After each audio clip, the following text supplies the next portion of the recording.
What's up, kings and queens? It's your boy Dan from Daft Previews, and I'm here to give you the most comprehensive NBA player prop preview you are going to see today. If it's your first time watching this channel, I'll let you know that I do this every single night. I share my screen, we go through outline, I take you through the plays that I like, the ones that I don't, we talk about form lines, we talk about matchups, and I do all this to give you all the information that you need to make the best bets possible. Now, it didn't work for me yesterday. Personally, I had an absolutely terrible day. I was 2 and 5 on single bets, got some really bad reads. But let's talk through it because I don't hide from my losses. My picks were shit. I can honestly say that, and I apologize if anybody did tail, but let's talk about it. So in the first game, Phoenix versus Minnesota. I took Kevin Durant over 6.5 rebounds and Nurkic under 10.5 rebounds. And now, why did I do that? Firstly, both of these plays cashed in the first game. I read a lot of reports that the Phoenix Suns, there was a chance that they were going to use their small ball lineup, which was very effective throughout the regular season, which meant Kevin Durant spent more time at the 5 and Nurkic less time on the court. Soon Kevin Durant would get more rebounds and Yusuf Nurkic would probably get less time. And the opposite happened. Durant got a lot of time. He didn't get rebounds. He finished on 6. Nurkic got a lot of time, had about 13 or 14 rebounds, and smoked that play. The only winner that I had on that game was Mike Conley over 11.5 points, and he cashed that with ease. He had great volume in the first game. He just didn't shoot well. He got more volume in this one, and he shot a lot better. So that one cleared with ease. Jumping to the next game, it was the Indiana Pacers versus the Milwaukee Bucks. In this game, had Dame under 6.5 assists and Pat Bev over 4.5 assists. Both of those plays did cash in the first game as well.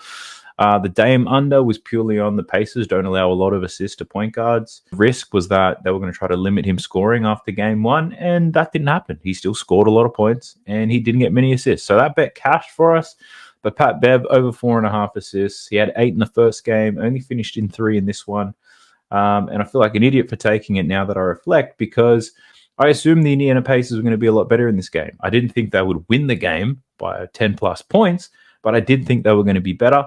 And Pat Bev only finished with 3 assists, so I didn't get very close. I was disappointed in that.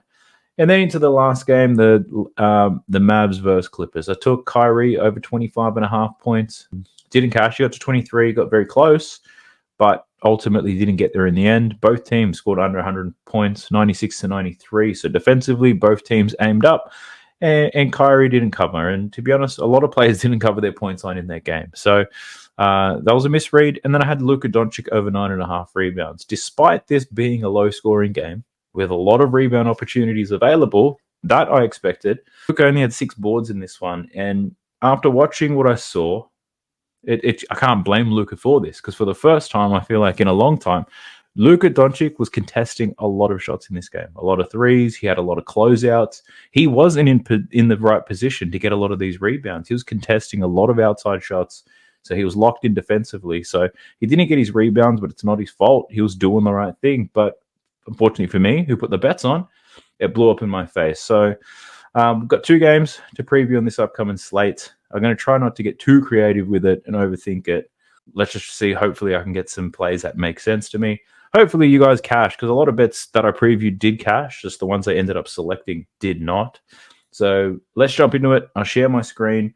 Oh, actually, before I share my screen, there were a lot of requests on the video last night for me to share a highlight from a basketball game. So I'll put that up now, and then we'll jump straight into the preview. Let's go. Bringing it up the court.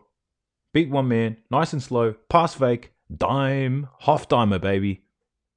So we're kicking it off with the Miami Heat versus the Boston Celtics. Jimmy Butler, Terry Rozier still out for this game. Line very much the same as it was in the first game, 14.5 points. Boston pretty much at full strength. Miami going to be desperate in this one, looking for answers offensively. So blowout in the first game, but let's get through all these plays and see what we can find. We'll start with the Miami Heat. Now, one of the leans I had in this game the first time they matched up was for Bam to go over his points line. The reason why I didn't take it was the prior game against the Bulls, I took Bam to go over his points line, and he disappointed me heavily. I said the Boston Celtics most likely going to be in the lead for this game, so Bam's going to have to be aggressive. He's not going to be able to be selfless. And he scored 24 points, right? Now, he's covered this line in 3 out of his last 10 games. In head-to-head matchups against Boston, he's now covered in 4 consecutive games. Now, I think the same script rings true. He played 36 minutes. He shot the ball 18 times, so very aggressive in that game. Shot 56% from the field, which was great. Do Boston need to make more adjustments? Potentially not. I think Bam's probably the only player that has the capability of overtaking his defender one-on-one. He's shown that in the past. Great dominance over Boston. And they're going to be desperate here. They're going to need to get points somehow. And Bam and the Miami Heat, they're not going to get it done with Bam trying to rack up all these assists. So I'm thinking of running back the lean from the last game, taking it as a bet, and looking at Bam's over 18.5 points. It is minus 102, though. So very close to plus money. I'm sure with a bit of line shopping, we'll be able to find it. But hopefully the aggressiveness stays there and he continues this streak and makes it 5 consecutive games against Boston where he does cover. So there was a blowout. It was a 20-point win. So it can't get that much worse, could it? And hopefully we don't see any impacts to his minutes played. If he can get 35 to 36 minutes in this one, I'd be very pleased with this. And if he stays aggressive, I think this cashes with ease. I do like that. Looking at his assist prop, that line's at 3.5. Had only 3 assists in that last game against Boston, 7 out of his last 15 games against them, and 3 out of his last 10. He only had 5 potential assists in that game against Miami, so surprised he even got to 3 assists. I personally would be taking an over or an under for Bam's assists in this game. 3.5 is quite a low number. It's only a couple of shots, and he can get there. So I'm not loving that. I'd probably lean to the under, but yeah, I wouldn't bet that at all. Looking at his rebound line, it's at 9.5. He only had 6 rebounds in that last game against Boston. He's covered in 4 of his last 10 and only 5 of his last 15 against the Celtics. Now, he's more than capable of getting over this line. Looking back at his more recent games against Boston Celtics, the games where he went over this line is when Miami were close. So looking at 3 games he's played the Celtics this year, when the Celtics won by 33 points, he only had 5 boards. When the Celtics only won by 4 points, he had 13. And when they won by 20, he only had 6. So I think if you're betting on the Bam play, you're probably leaning on the game to be close or not. So, if there's a little bit of correlation that you can think about, if you think Boston are going to cover the line, you could take Boston minus 14.5 into Bam under 9.5 rebounds. But if you think Miami can keep it close, you might take Miami plus 14.5 points and Bam 10 plus rebounds. I think those plays do correlate quite well. Whereas the Celtics absolutely smoking the Heat, chances are Bam doesn't cover this. Now, do I have an opinion on the sides of totals? No, I'm not good at betting those, but I'm just saying those things do correlate quite well. So I wonder if you play both, what would happen? You'd probably get around plus 200 odds at least. Does it guarantee money? I'm not too sure. I'm not going to waste my energy thinking through that. But I think those 2 plays do correlate quite well. So I obviously like his points prop. The rebounds can go either way depending on the game. Assists, I've got no bloody idea. Let's have a look at Tyler Hero. Now, Tyler Hero, his points line is 20.5. He's covered in 5 out of his last 10, and he's covered in 5 of his last 8 against the Boston Celtics. Only had 11 points in that last game. 34 minutes, 4 for 13. So he didn't get many shots up. This actually went away from the prediction in my mind. Boston traditionally let guards go one-on-one all night, but they've managed to limit Tyler Hero's effectiveness in this game and his aggressiveness, only taking 13 shots, and that's with no Jimmy Butler. So I don't know what the hell that was all about. In terms of his points prop, I don't know. He can come out and shoot 20 to 25 times in this game and absolutely blow this line out of the water, or we could see much of what he saw in that last game, 13 attempts, not so aggressive. So I've got no real lean on Tyler Hero in this. Looking at the assist prop, though, 5.5's the line. He's covered in 5 of his last 10. Against Boston, he's covered in 4 of his last 8. His last 2 games, he's had 4 assists against the Boston Celtics. He only had 8 potential assists in that last game. If we just check out his numbers without Jimmy Butler, I wonder if there's any obvious signs here. 4 games without Jimmy against Boston, 2-2. Last 10 games without Jimmy, he's covered in 4 out of his last 10, averaging 5.2 assists. So I would have to lean to the under in this one, but the odds you're getting are minus 135. So probably not the greatest odds there, but yeah, I'd probably lean to the under here for Tyler Hero. And if we look at his rebound prop, that line's at 5.5. He's covered in 4 of his last 10. Only had 4 boards against the Boston Celtics. He's gone under against the Boston Celtics in 3 consecutive games when it comes to rebounds, covering in 3 out of his last 8. So this is another play where I'd probably look at the under. That's minus 148, so even worse. So what we could do is maybe look at an under in his rebounds plus assists. So it's 10.5. Had 8 rebounds plus assists in that last game. He's gone under in 3 consecutive games against the Boston Celtics. He's gone under in 6 of his last 8 games against the Boston Celtics. In his last 10 games, 5 and 5. So he's perfectly capable of covering this line. But yeah, what we've seen in the past is that he hasn't got it done. So that might be something that I'll look into a little bit further. I'll do a deeper dive into all of his potential rebounds and assists. So Tyler Hero might have a bet on you tomorrow, my man. Let's have a look at Jaime Jaquez into the starting lineup. His line's at 15.5. He scored 16 in that last game against Boston. He's covered in 4 out of his last 5 games. Against Boston, he's played them 3 times this year, 16, 6, and nothing. So an upward trend in his minutes and his points. Line at 15.5 is plus money. So let's do a deeper dive into what happened. 35.6 minutes in that last game. He shot the ball 16 times, making 8 from 16. So shooting 50% from the field, which isn't overly bad. I'm just going to get the box score up and see what types of trends we can find in the box score. All right, so looking into the box score for Jaime Jaquez, we can see that Jaylen Brown was the main defender on Jaime Jaquez when he had the ball. He shot 3 from 6 from the field with Jaylen Brown on him, scoring 6 points. He actually shot a pretty high percentage against most players. The only player he did happen to struggle with was when he was switched on to Kristaps Porzingis. He shot 0 from 3 against Porzingis. And Al Horford, he shot 1 from 3. So definitely the size and the length is what Jaime Jaquez looks to be struggling with. Jaylen Brown, Sam Hauser, and Drew Holiday had matchups with him, and Jaime Jaquez was good. Now, if I was Spo, I'd be looking to put some more bigs on this fella because, he's struggled against the length. I wouldn't be overly confident in taking his points prop, to be honest, even though he's hit it in that last game. He shot 50% from the field. I'd probably say that the line is just about right. Unless you've got a steer on Miami performing better in this game and somehow keeping it closer, then yeah, it could be a good play, but yeah, I'm not overly excited by it. So Jaime Jaquez also had 4 rebounds and 4 assists in this game. So I think the assist line, that would have been over his line. Yep. So his line's at 3.5. It's plus money. Had 4 assists, and that Miami Heat offense was stifled. He did have 9 potential assists, though, which isn't too bad. To get 4 assists from 9 potentials, it seems just about right. Over his last 10 games, averaging 5.5 potential assists, averaging 3.3. Just want to check to see his numbers without Jimmy Butler, though. Averaging 3.1 assists, 6.1 potential assists. So that 9 potential assists, quite high for Jaime Jaquez compared to his averages. So you could assume maybe those potential assists are higher than what they normally would be. And you can't really guarantee that he gets that type of volume again. So the assist prop, I'm happy to steer away from. His rebound line is at 4.5. Had 4 rebounds against the Celtics, covered in 2 out of his last 10. Gone under his rebound line in all 3 games against Boston. He only had 7 rebound chances in that game, though. So wasn't necessarily in the position. Or the Celtics were making too many shots.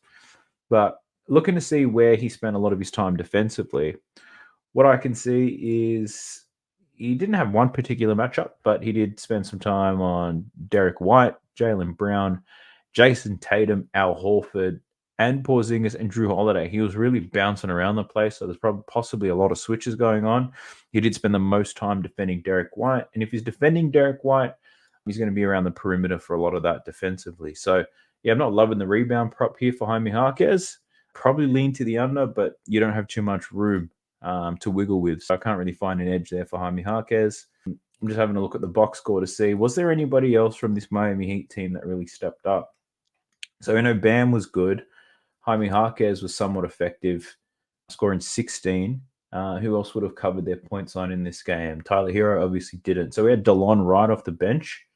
DeLon Wright scored 17 points. He was 5 from 5 from deep, though, so I wouldn't count on that. 6 from 7 on the field, but we can look into him. And we also had Nikola Jovic. So they're the 2 players that outperformed their lines in that game. So there's no lines on. Oh, there's DeLon Wright, actually. So, and we got you. Cool. All right, let's have a look at DeLon Wright. We'll just look at his points prop because rebounds and assists, nothing really stood out to me in that one. So his points line's at 5.5. He's covered this in 7 out of his last 10 games.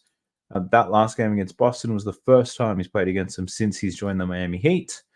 In that game, he got 25.6 minutes, which is pretty decent. He'd probably play between 20 and 25 minutes based on what I can see here. I'm looking at his games without Jimmy Butler. We can see this season 11 out of 37 games. Oh, sorry, have I got this right? Yeah, that is without Jimmy. Okay. Let's look at the more recent numbers.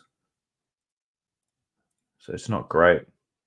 So Jimmy did play in these games. So these are his last 5 games. And even with Jimmy in the lineup, he got some decent run time.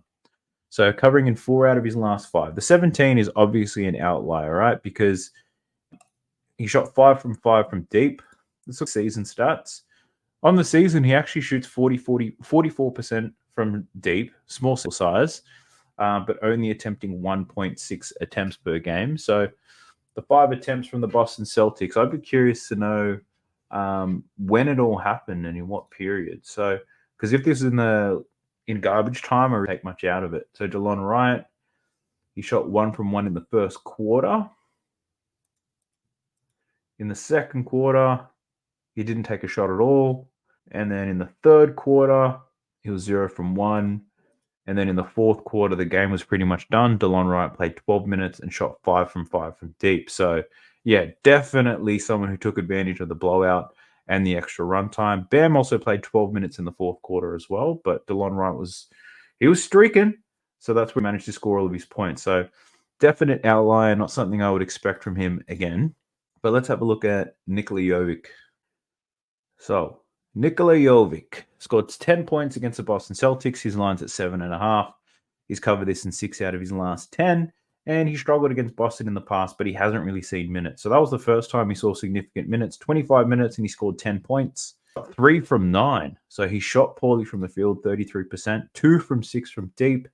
And he got to the free throw line. So didn't necessarily shoot very well. Just looking at his last 10 games, what's he taking? 8.6 attempts. So that's pretty much where he normally sits. But he normally shoots 48% from the field. In this game, he shot only 33%. He's averaging 2 3-pointers made in over 5 attempts. So he made 2, attempted 6. So that's not too far from his average. Getting to the free throw line is a pretty rare occurrence from him. So he rarely does that. But I think given the volume, there's probably an upside here for Nikola Jovic to cover this 7.5 points, provided the shot attempts are there. So I don't mind this play. He should get the opportunities. If we're looking at just his games, let's look at his last 10 games without Jimmy. And without Jimmy, he's playing 25.9 minutes. So the hit rate is not great on a lot of these. But at the same time, someone like Tyler Hero probably has an easier matchup. And this was all earlier in the season as well. So Nikola Jovic, just towards the back end of the year, really started to turn it on. So if we look at the season data, you can see there was this patch here. What's this patch? This is at the end of March and throughout April. Much better scoring output from Nikola Jovic. So I'm just going to check to see, was it a lot of garbage time stuff here as well? So he didn't actually even play the fourth quarter. He didn't get any game time fourth quarter. First quarter, he was 1 from 2. In the second quarter, 0 from 1, but he made 2 free throws. And then in the third quarter, he actually got quite aggressive. He was 2 from 6. He played 11.5 minutes. So a lot of runtime, 2 from 5 from deep in that third quarter. So, yeah, great to see him get minutes there. And if this wasn't a complete blowout, he probably could have gotten some minutes in the fourth, potentially. Or potentially not. I'm not too sure. But, yeah, if he's going to get to about 25 minutes in this game, and if he's going to attempt 8 to 9 shots, given his 48% hit rate on those buckets and the fact that he's going to shoot a lot of threes, like 60 to 70% of his shots do come from deep, I wouldn't put it past him to cover the 7.5 points. That's just a really analytical way of looking at whether this is a good play. We can obviously about how he plays and what he does. But if 60 to 70% of your shots are from spot ups, challenge there is Boston, somewhat good at defending spot up shooters, ranking in the top 10. 47% of Nikola Jovic's points come from spot up shooting. The only benefit here is that, he's able to shoot from the corners, but the Celtics defend the corners quite well. But he does score a lot of his points above the break. And the Boston Celtics not necessarily good at defending that position on the floor. The problem is, when it comes to spot up shooting, could be somewhat difficult for him. Now, if we think about who's defending Nikola Jovic, now that I think about it, Nikola Jovic as an offensive player. Just letting you know, I'm just on NBA.com, not using any paid tools or anything like this. So Nikola Jovic, when he was on the court, the key defender on him was Derek White. And Derek White's a pretty good defender, to be honest. So When defended by Derek White, he scored 3 points. It's pretty crazy. Al Horford defended him for 18 seconds and he scored. Peyton Pritchard defended him for 2 seconds and he scored. So when Derek White was the primary defender, he couldn't get it happening. When Kristaps Porzingis defended him, he shot 0 from 3. So, look, I'll leave this as a lean for now. I'll dive into it a little bit further, but I don't hate it based on what we're seeing here. But let's jump into these Boston Celtics. Hopefully we can find some juice because looking at that game real quick, what did we see? We've got Jaylen Brown scored 17 points, 6 from 12 in 34 minutes. He went under. He went over in rebounds, and he went under in his assists. So he had 8 boards. Easy to get boards when Miami are missing everything. Jason Tatum, we bet he's over in rebounds. So he had 23 points, 10 rebounds, and 10 assists. So he had a triple-double. So we can't not look into his assists. He only shot 1 from 8 from deep as well. So if he could have made 2 more, you're looking at 29 points already. So on the same volume of shots. Kristaps Porzingis had 18 points, only 4 rebounds. He made 4 3-pointers, and we had Derek White. He scored 20 points, 4 from 8 from deep, and he got to the free throw line, 3 rebounds, 4 assists. And we had Drew Holiday. He had 7 boards, but only 3 assists, and he only scored 6 points. Peyton Pritchard, we bet on him in the last game, scored 8 points off the bench with 5 assists and 4 rebounds. He played about 24 minutes. Sam Hauser could be a good look too. He only played 13 minutes, shot 4 from 6 from deep, finishing on 12. So, I'm of the opinion that I think, once again, the Boston Celtics dominate this game and can't see it being too close unless I've failed to factor something into my consideration. So I guess the only argument here for Miami to cover is the fact that their coach is really good. Rick Spoelstra, great coach. He'll make some adjustments. He can't get blown out twice in a row, can he? Miami outscored the Boston Celtics within the paint. They didn't have too many turnovers. The main challenge there is that they didn't shoot the ball well at all. 32% from deep. Boston close to 45%. Boston, they were well above their regular season average, whereas Miami well below their regular season average. So I think the game could be a bit closer, which I think there could be some value here on potentially these shooters for the Miami Heat if we expect them to shoot better. But yeah, I think Boston could. I don't know. Oh, look, this is why I don't bet sides, right? I don't know what the hell's going on there. So let's have a look into these Celtics players. I think we probably won't love the rebounds as much as we did in that last game if I'm of the assumption that Miami Heat do shoot a little bit better, get closer to their regular season average. I think that's a real possibility. Let's take a look at it, though. Who we got? Where's Jalen? Let's go Jason Tatum first. So Jason Tatum's points prop in this game is 25.5. He's gone under now in 7 consecutive games. Against the Miami Heat, he's covered in 9 of his last 15. He's played them 3 to 4 times now this year, covering in 2 of those last 4. As I said, only scored 23 points. He played 41 minutes, though. 7 from 18 from the field. He only shot 1 from 8 from deep. Now, he does this. He's done this many times against Miami, believe it or not. So not the most consistent shooter from deep. Takes some pretty bad shots. Now, over his last 10 games, he's only shooting 31% from deep, which is twice as good as he did against Miami in that last game. But having a look at this, last 2 games, 1 from 7 and 1 from 8. So not the strongest performance from deep here from Jason Tatum. The volume is there, but the percentage is awful. I can't guarantee that improves. So I'm not loving the points prop here, even though it's only 25.5. You just need more 3-pointer, to be honest. And this could cash. So I wouldn't bet the under, that's for sure. If we look at his assist prop, that's now at 5.5 minus 132. So that could potentially be 6.5. Now, he did have 10 assists in that last game. He's covered in 5 out of his last 10. In head-to-head matchups, 9 and 10 assists in his last 2 games against Miami, 13 and 16 potential assists. So that's pretty wild. Now, he's gone under in 6 of his last. He's covered in 6 of his last 15 against Miami, but covering in 5 out of his last 10. So, look, if those potential assists are going to be there, 16 potential assists, hell yeah. How does he not cover this line? So, I hate to say it, but I don't mind the over. I think the one thing that'll scare me off of these odds, minus 130 for Jason Tatum to get these assists, I'd be a little bit hesitant on that. I'm just looking at the season data. He covered this line at a 39% hit rate, which is not good. So he's not consistently doing this. But if he's going to get that volume of potential assists, then for sure he's going to cover this. On the season, he's got an 8.9 potential assist ratio, averaging 5 assists. So yeah, if he can get the potential assist, most definitely. I just don't know if I can guarantee he will. There's not a big enough sample size of Jason Tatum getting that volume of potential assists. So yeah, I'll probably put a pause on that. Actually, I'm going to put it as a lean. So what I'm going to do is going to watch some tape. We'll check out Jason Tatum's assists and how it occurred. If Miami are doubling him and they're making it easy for him to get these assists, then sure, we'll take it. Let's have a look at his rebound line now. It's 8.5. He's covered this in 4 of his last 10. So we took the over against Miami last time, which is a brave play considering he'd gone under in 4 consecutive games. In head-to-head matchups, he's been great. 10 of his last 15 against Miami Heat, averaging 10 rebounds a game against them.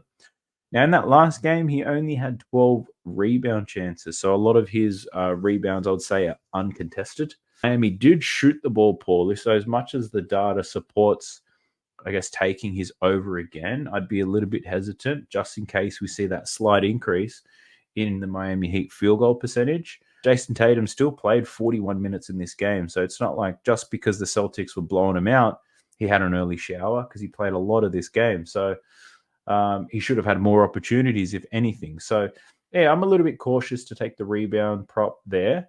But what I might be able to play with some level of confidence is his rebounds plus assists. So we're seeing 15.5 rebounds plus assists, plus 124. He's covered in his last 2 games against Miami. He's averaging 15.5 rebounds plus assists in his last 15 games against them.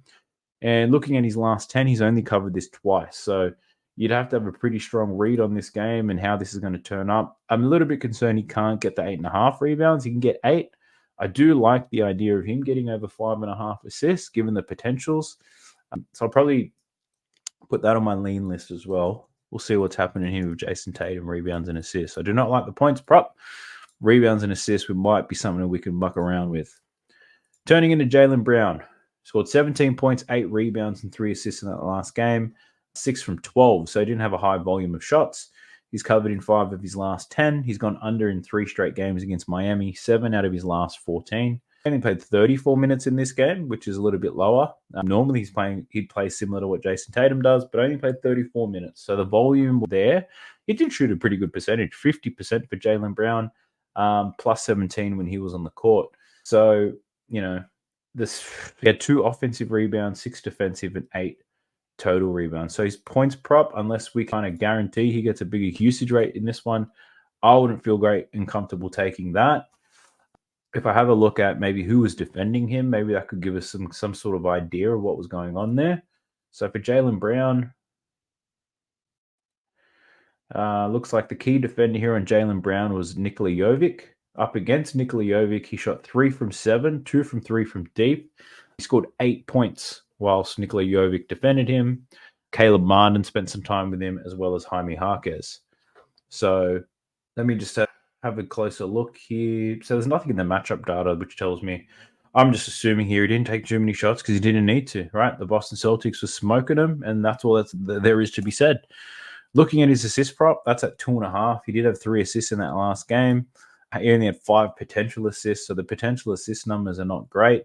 His minutes weren't great either. I guess you could forgive that. At minus 148, I wouldn't play this as a single bet at all. Against Miami, he's had a bit of success. 10 out of his last 14 games he's covered it. Jumping into his rebounds, his line's at 6.5. 8 boards in that last game against Miami, covering in 7 of his last 14 games against them. In his last 10, 5 out of those last 10 games. Looking at his rebound chances, though, check that out. 17 rebound chances. So I think Jason Tatum only had, 12 or something? 12 or 14 rebound chances. The Miami Heat offense was awful. Jaylen Brown had a lot of rebound chances with the 8. Can we guarantee he gets this many rebound chances again? No, I don't think so. I think there's a world where Miami probably improve a little bit. Not enough to win this game. Let's not be silly, but if they improve their percentage, it probably does mean Jaylen Brown gets more minutes, though, if they keep the game closer. But I don't know if the rebounds will be that easy for Jaylen Brown. So I feel like I'm winning bets already, talking myself out of taking bets instead of talking myself into them. We'll see how that goes. Let's have a look at Kristaps Porzingis. So Porzingis, his line's at 18.5. It's plus money. Had only 18 points against Miami in that last game. Played 34 minutes, which is higher than his average. Shot the ball 13 times, 54% from the field, 4 from 8 from deep. He was whacking those 3-pointers all over Bam Adebayo, but he didn't get to the free throw line whatsoever. So head-to-head matchups, he's covered this in 2 of his last 4 against the Miami Heat. So he's getting close in every instance. So I think he could be prone to a little bit of a hook here. If you're looking at same-game parlays, you could just take Kristaps Porzingis for 15 and Jaylen Brown for 15. You might get plus money for it. All right, so just check my sportsbook. That is a lie. You would need to take Kristaps Porzingis, Bam Adebayo, and Jaylen Brown all for 15 points each in order to get plus money. But you know what I'm saying. That could be part of the BAP. Who knows? But yeah, I don't love the over in his points line. There's no significant edge that I can see. But for him to get 15 against Miami, he's hit in all 4 games. He's actually hit 15 in 8 of his last 10 games. So how does he not get it? His rebound prop, though, 7.5. He's cashed in 5 of his last 10. Only had 4 rebounds against the Miami Heat in that game with only 8 rebound chances. In head-to-head matchups, he's covered in 2 out of his last 4 games against Miami. So somewhat unpredictable here. So, yeah, I can't take his rebound prop with any confidence. He's shown that he can do it, and he's also shown that he cannot. Who else do we have? Drew Holiday. Let's take a closer look at my man, Drew. Over 10.5 points is his line. 5 out of his last 10. Only scored 6 points against the Miami Heat in that last game. In head-to-head matches, he had covered in 3 consecutive games prior to that. So I remember in this first game, Drew Holiday, PRA, was a very popular pick because he had very strong games against Miami in the past. I took the over in his assists, and that didn't cash either. So he was pretty behind what we would like. Only had 6 points, 3 assists, and he had 7 rebounds. So a lot of the Boston Celtics had strong rebound numbers in this game, and it makes sense. The Miami Heat, they weren't, getting buckets, right? So he played 33 minutes, which is what he normally does. He shot 2 from 8, so pretty poor shooting for Drew Holiday, but he was 2 from 4 from deep. Points prop, I think that line's just about right. I'm not willing to entertain it. His assist prop, though, 4.5 plus money. Only had the 3 assists after covering in 3 consecutive games against the Heat. He had 9 potential assists in this game, though. So with 9 potential assists, I might even consider running it back, to be honest. Like, that's not too bad. He had 9 potential assists. Chase and Tatum had like 17 potential assists. I'll check to see what Derek White had, but yeah, they're playing team basketball, that's for sure. They just weren't making shots off Drew Holiday's passes by the looks of it. So that could be a lean. I did take it last time. Every time I tried to run it back, that a player that didn't cash in game 1, try to run it back in game 2, it didn't work for me. So we'll see where I land on that. His rebound line is at 5.5, though. Had 7 boards in that last game, cashing in 2 out of his last 4. Had 13 rebound chances. Again, if Miami do improve somewhat defensively a little bit, those rebound chances may not be there. But what we've seen in the playoffs is those rebound chances have been there for everybody because the defense has improved for a lot of teams. So, yeah, I wouldn't completely rule it out. We could potentially look at rebounds plus assists. What's that line? 9.5. And he did just cash that in the last game. So it does account for his rebound form. His assist opportunities were there, just wasn't able to secure them, right? So, yeah, look at the rebounds plus assists for Drew Holiday. He's cashing 3 out of his last 4 against Miami. The season, he's cashed at 53%. So I don't think that's a really bad look at all. I'll look into that. We then have Derek White.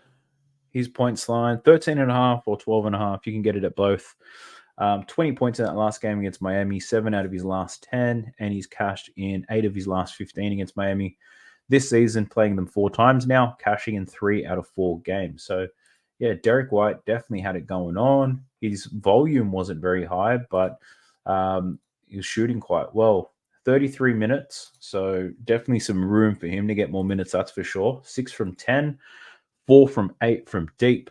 Now, if we look at the matchup, Derek White, what do we see? He was defended by Jaime Jaquez, DeLon Wright, Haywood Highsmith, and Tyler Hero.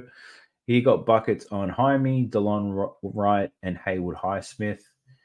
Was nailing threes on all 3 of those blokes. So, yeah, he's not defended by... Haywood Highsmith is an okay defender, I guess, but yeah, there's nothing in the defensive matchup that tells me he can't score again. The shots are definitely going to be there. I think Boston really share the ball around. That's why I wouldn't feel too confident in taking anyone over in points for Boston, even someone like Derek White, 13.5 points. So, yeah, I'd be a little bit hesitant to take any of the Celtics there.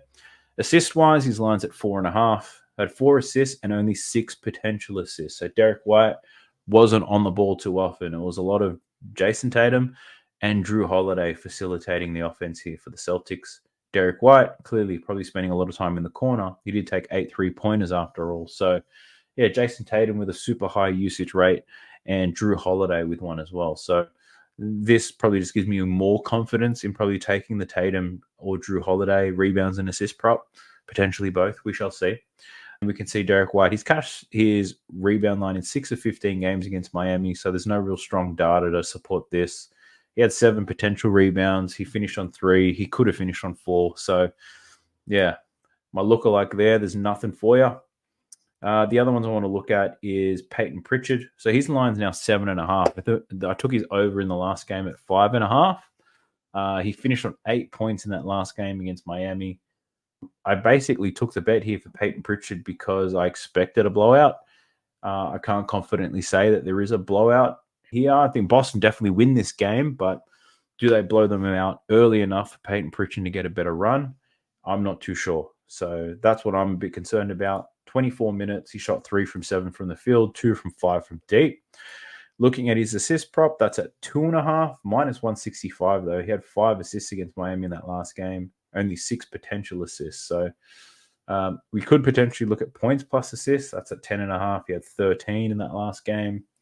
But it really does come down to the minutes. Can Peyton Pritchard get over 20 minutes in this game? I'm not overly confident in this one for Peyton Pritchard.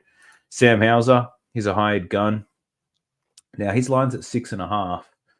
What I'm going to do is I'm going to check the quarter stats just to see how much runtime Sam Hauser got in this game. So Sam Hauser, he actually played 3 minutes in the first quarter. He missed 2 3-pointers. In the second quarter, Sam Hauser was 4 from deep in only 5 minutes. And then in the third, he only played 30 seconds and did nothing. And then in the fourth quarter, when it was blowout time, he had 5 minutes in that game and he didn't put up a shot at all. So, yeah, look, a pretty difficult read here. He did have 12 points against Miami that last game, but all 12 of those points came in a really hot stretch for him. So 6.5, I'm a little bit, yeah, I'm on the fence about. 5.5 I would take because you're just looking for 2 3-pointers. He only played 13 minutes, so he's almost getting a point a minute. His 3-point prop is at 1.5 though, and that might be something I can entertain. He shot 4 from 8 in that first game. 4 from 6 from deep. So 6 3-point attempts. He normally shoots 40% though from deep, I think, on the season. Let me double check that. 42%. He makes 2.5 3-pointers per game on 6 attempts. So if he can get the 6 attempts back up again, his minutes aren't necessarily determined by a blowout. So Sam Hauser 3-pointers could be something to muck around with. So let me just add that one to my shortlist. I honestly don't mind that because Sam Hauser's only on there to do one thing, and that's to bomb from downtown. He's hit this, 6 consecutive games now, 8 out of his last 10. Against Miami, he hasn't had too much luck, but at the same time, he hasn't had too many minutes. So if he gets on there and he takes a lot of attempts, I'm down for it. So let's have a look at that. We'll do some line shopping to see if there's any value. So I think they're the main ones to really look for. Well, actually, Al Horford could be a good look. His line's only at 6.5, which is quite low. And the Boston Celtics share the ball around quite well.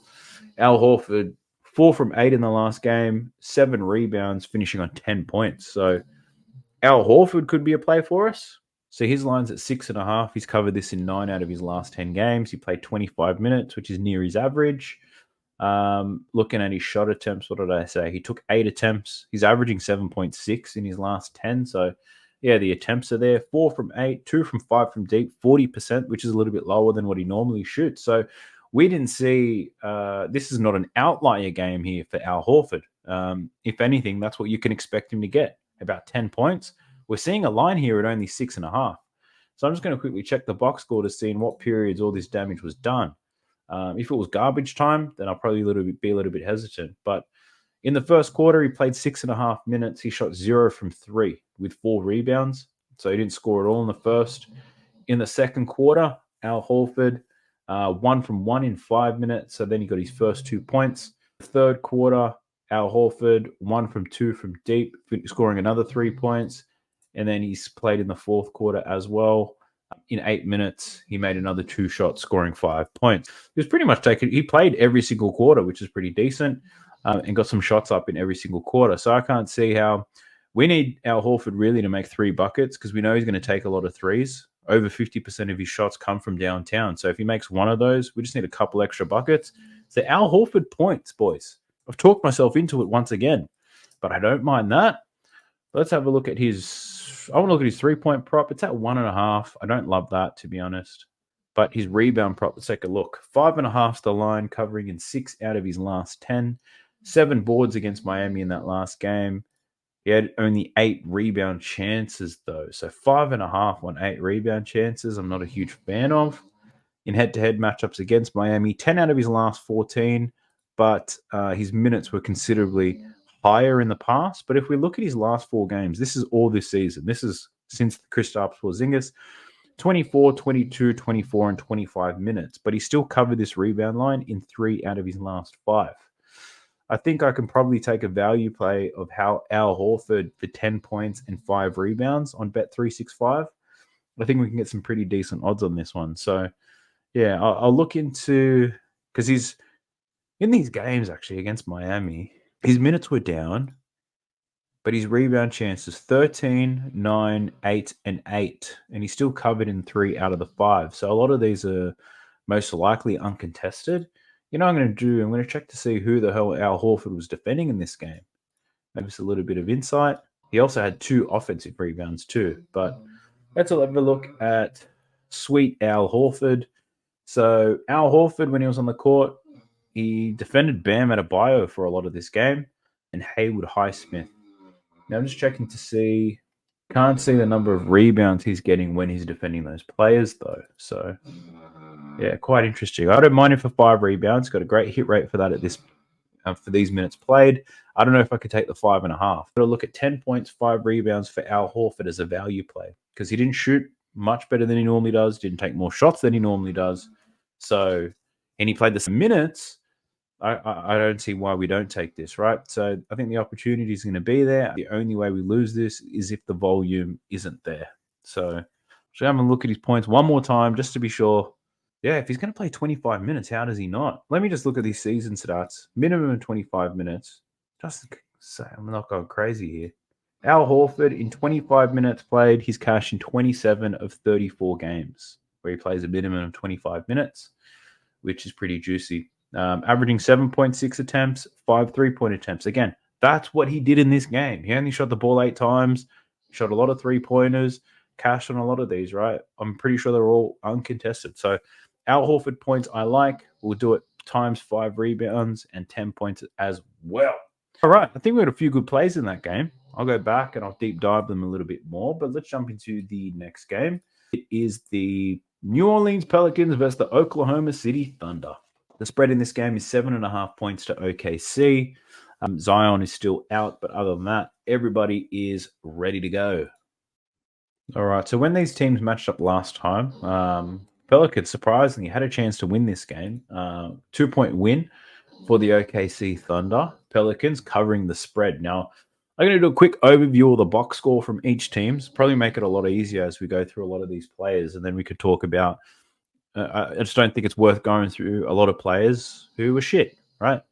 Because looking at the box score, I can tell you why they were shit, whether it be volume, whether it be minutes. So this might be a much quicker exercise. Actually, I've decided I'll share this tab with you. I think that might make it a lot easier, so at least you can see what the hell I'm looking at. So what do we see? We'll look at the Pelicans first. Starting with Brandon Ingram. He scored 12 points. He only shot 5 for 17 from the field. So the volume was very good. He had 6 rebounds and 3 assists. So I wouldn't say no to taking his points prop looking at this, because the volume is there. You want to see volume. 37 minutes. You want to see that. So that could be a good look.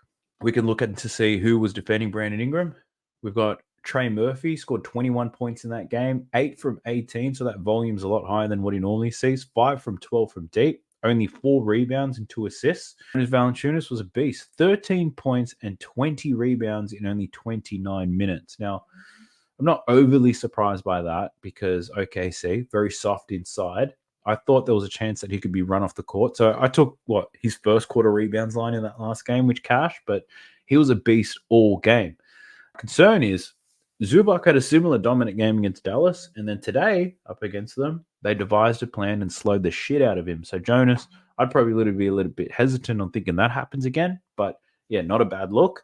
We've also got Herb Jones. He scored 8.7 rebounds, 4 assists. He was 2 from 8 from deep, and I'm sure a lot of those three-pointers would have been wide open as well. So there could be a good play there for Herb Jones. CJ McCollum, 9 for 22, 2 from 9 from deep with 20 points and 6 assists.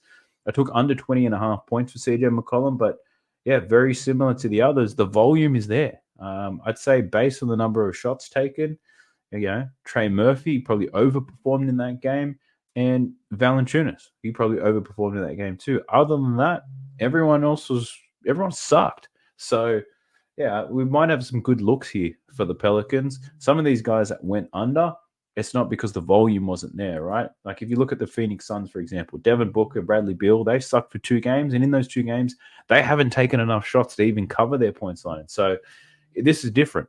Ingram taking shots.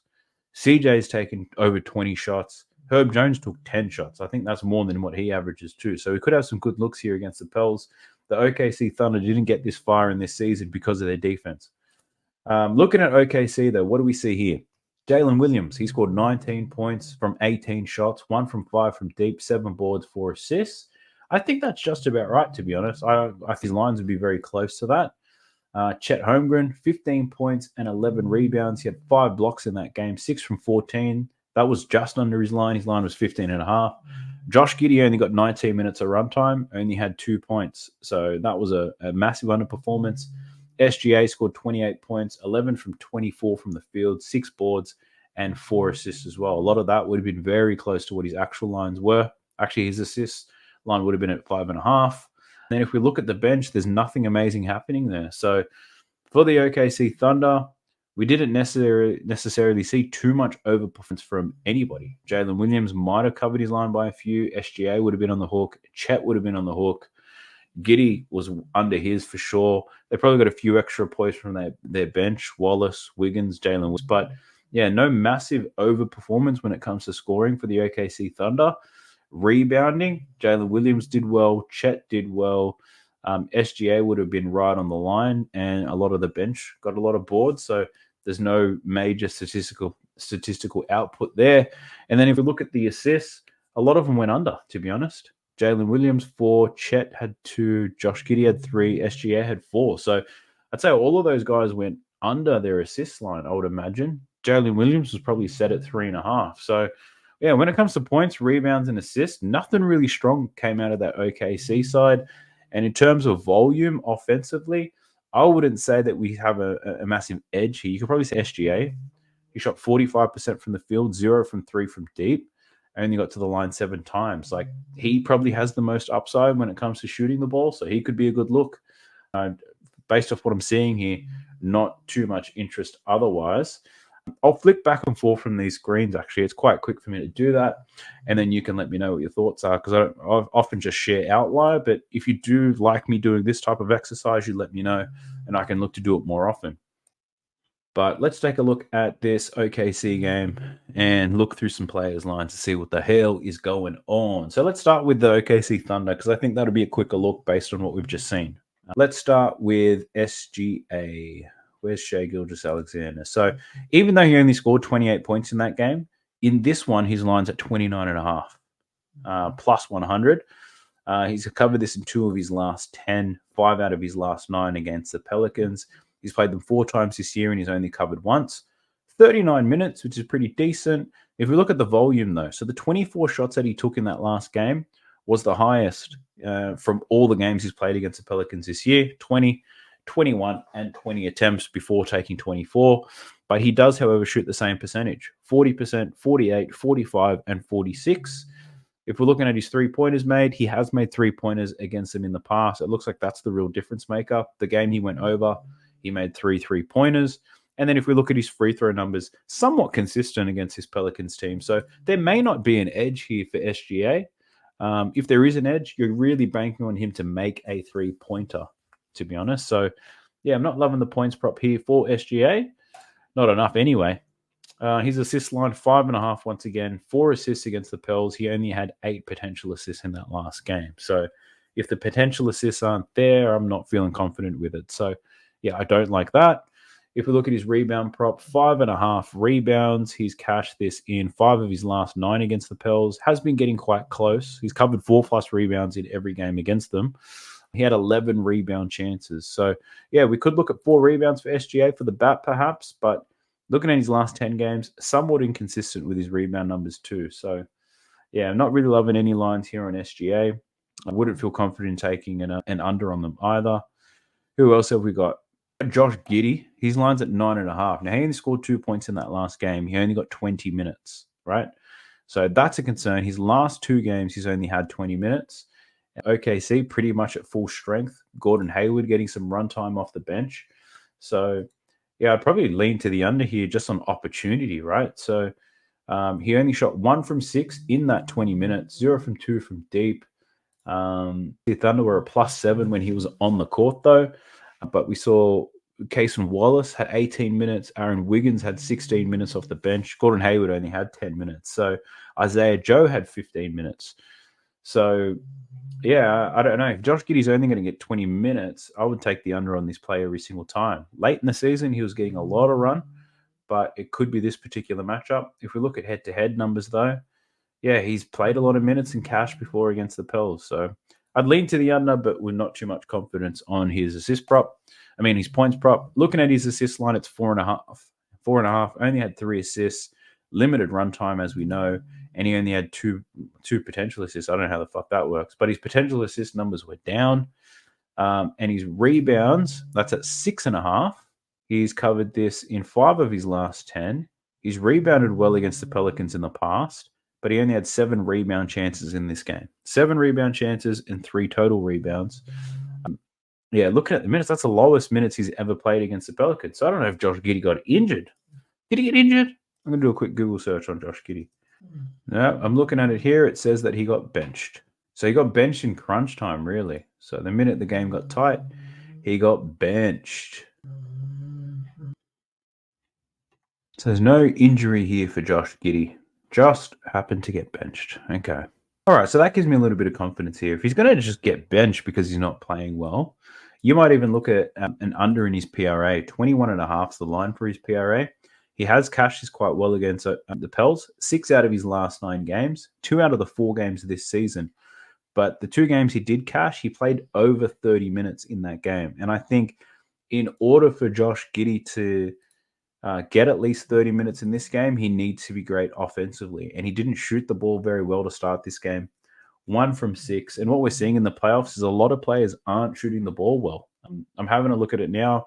Looking at the starting 5s from both teams, we only had Jonas Valanciunas was the only player from both teams' starting lineups to shoot over 50%.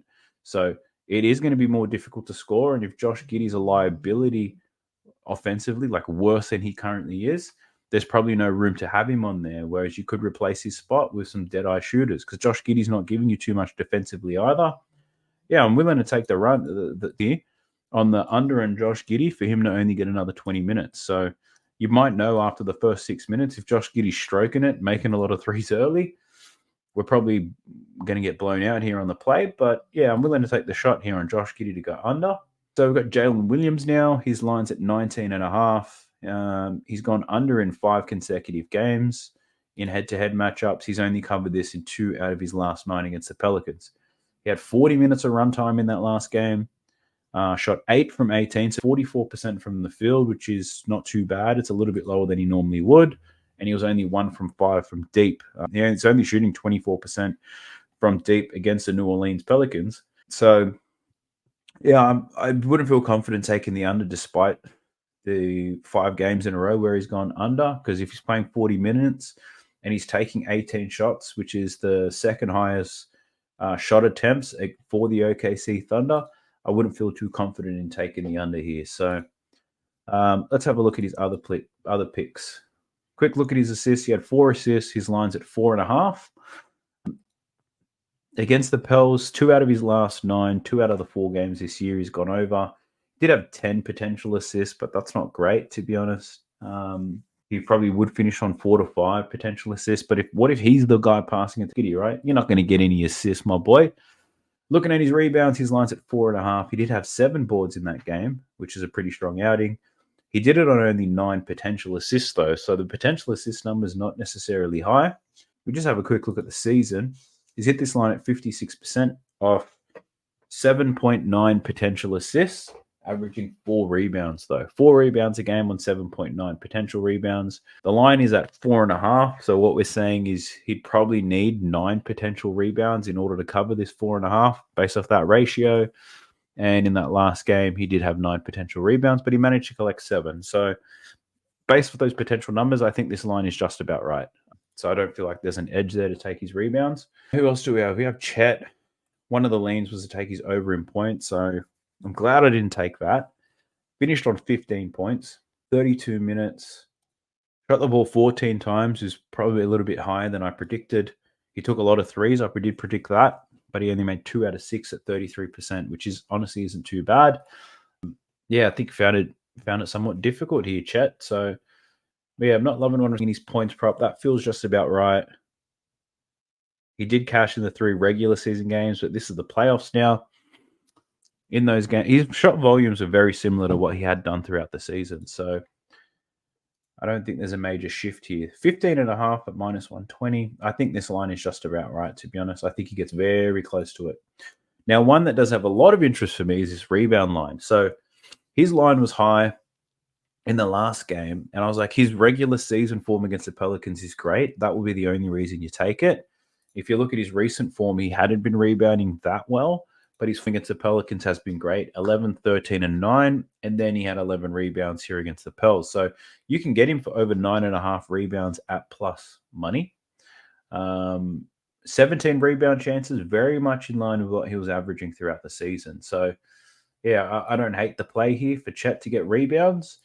But what I'm going to do is I'm just going to check the odds here for Chet to get a double-double. I'm getting plus 125. So it's a minor increase. I'm just taking his rebound line. So I'm not loving that to death. But yeah, I don't think that's a bad play at all. We could take Chet for a double at plus money.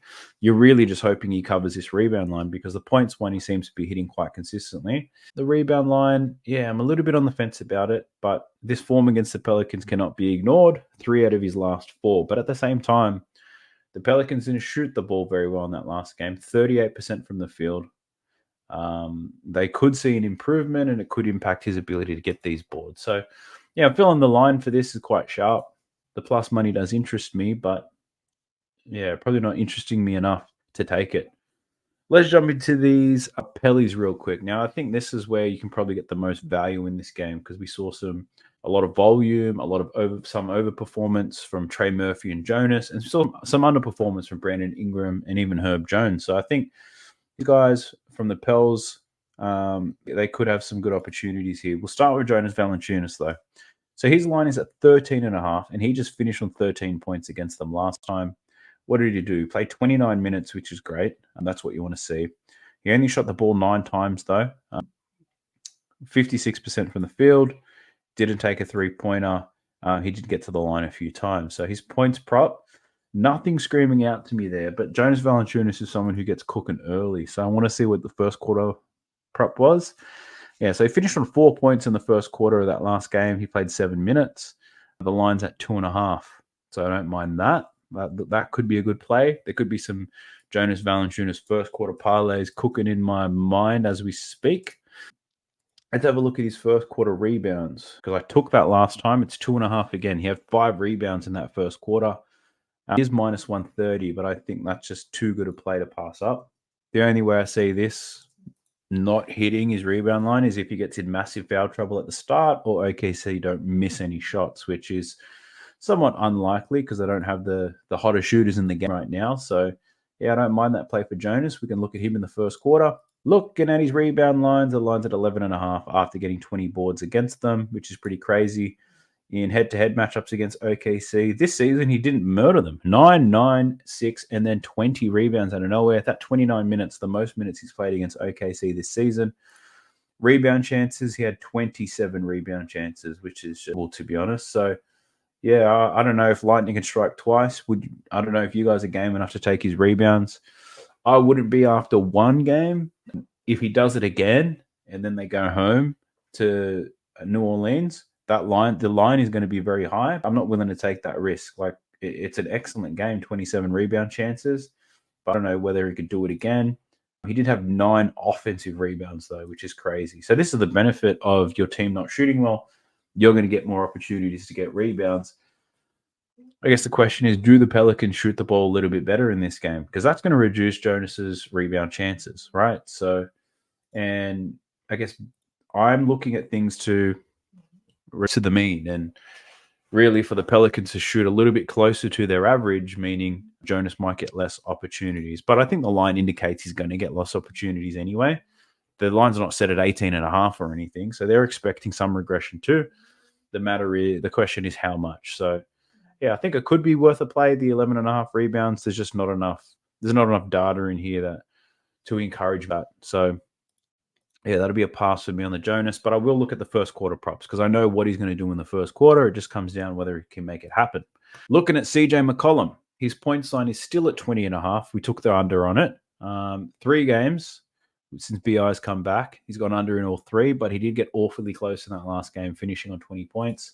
He played 39 minutes, 22 shot attempts. He shot 9 from 22. So the volume was there. He shot terribly from downtown, 2 from 9. But he has been shooting pretty poor as of late. So on volume, the over looks great for CJ McCollum. The problem is the percentages have not been there as of late. Against OKC, he's covered in 3 out of his last 7. He's had the volume in the past against them, but again, the shot percentages against OKC hasn't necessarily been great. So, yeah, I'm not willing to take that play. His assist line's at 5.5. He did have 6 assists against OKC in that last game. There was 4 consecutive games where he had gone under. 12 potential assists, which is pretty decent. It's a pretty strong number. Looking at his last 10, that's the second highest potential assist he's managed to put together. But yeah, I think this line is probably just about right. I know that I'm banking on the Pels to probably shoot a little bit better, but I don't think that correlates to CJ getting more assists. I think the assist is probably my least favorite start to bet on because you're relying on 2 different things. You're not only relying on CJ McCollum to make the pass, you're relying on the other players to make the shot, which is why I don't like assists too much. Who else do we have in this game, though? Let's have a look at Herb Jones. So his line's at 9.5. Only finished on 8 points. He shot the ball 10 times, which is pretty impressive because he doesn't shoot the ball that much. On the season, let's check this out. On the season, he's taking 7.7 attempts per game, 49% from the field, 42% from deep on 3.6 attempts. Now, looking in that last game, he shot the ball scored 8 points, shot the ball 10 times, and he was 2 from 8 from 3. So on the season, I think he's only attempting 3 to 4 3-pointers per game, and he's shooting them about, what did I say, 40%? Let me take a look. Yeah, 42% from deep. So for him to that volume of 3-pointers, 8 3-pointers, and only hit 2, I think there's 2 outliers. One, the volume's an outlier, but the percentage is so much lower than what he normally would shoot. So, yeah, I might be willing to take Herb Jones at the over here, but maybe over just his 3-point prop. That's at minus 135, though, so that's not great. But that's a play that I do like. So if you're looking at one of those apps where you just got to pick over and under, the odds aren't as important, I'd say, and you have to do parlays, this could be a good parlay play. Herb Jones, over 1.5 3-pointers, so I don't hate that. Points-wise, it might be something that I can fuck with. 8 shots, or actually 10 shots to score only 8 points. I think he's got the biggest upside. He shot 20% from the field in this game. In his last 10, he's shooting 42%. So that gets back up to his average. That's another 2 buckets. They don't even have to be 3-pointers, but that's an extra 4 points we're talking about, which would take his total up to 12. And if we look at head-to-head matchups against them, he's got it done in the past. His last 2 games prior to this one, 14 and 16 points. in those games. He shot the ball 12 times and he only made 2 3-pointers. So not necessarily nailing the 3-pointers here against OKC, but the volume is definitely there up against this team. So, yeah, Herb Jones points might be the better play, to be honest. Could be some transition buckets in there too. So, yeah, I'm not hating Herb Jones in this. Who else have we got in this game, though? We've got Trey Murphy as well and Brandon Ingram, of course. So, Trey Murphy, his points line, 16.5. He's now covered this in 4 of his last 10. Had some pretty slow games in this, but then he backed it up. 21 points against OKC. What did we see? 18 field goal attempts, and that 18 is the most he's attempted in the last 10 games. He only made 8 of them, shooting 44% from the field, 5 from 12 from deep, 42%. Now, I don't know if this OKC team is going to let that happen again. He's a lethal shooter, shooting 41% in his last 10, 38% from the field this season. So I think they'll be looking to limit Trey Murphy's effectiveness from downtown. So I'm not loving the points prop. I feel like that's somewhat of an outlier for him to score 21. I don't think he gets close to the 21 in this one. What else is there? There's a rebound prop. So rebound-wise, his line is still at 5.5 to go, and it's minus 130 for him to go over. He only had 4 rebounds against OKC. I was hesitant to take it given the matchup. He only had 8 rebound chances. So we're needing 6 rebounds. 6 rebounds from 8 rebound chances in order for this to happen. In head-to-head maps, he did go over in his last 2, though. He was getting over 10 rebound chances. Now, there was a lot of missed shots in this game. OKC shot 43% from the field. The Pelicans were 38% from the field. So a lot of rebound chances here. He had 1 offensive, 3 defensive. I guess Valanciunas was eating up a lot of rebounds too. I'm going to switch over to the other tab and I'll show you what I do to check the matchups. So here on NBA.com, you can check the matchups tab just here. So we're in the matchup tab. If we want to know who Trey Murphy was defending, we can do it like this.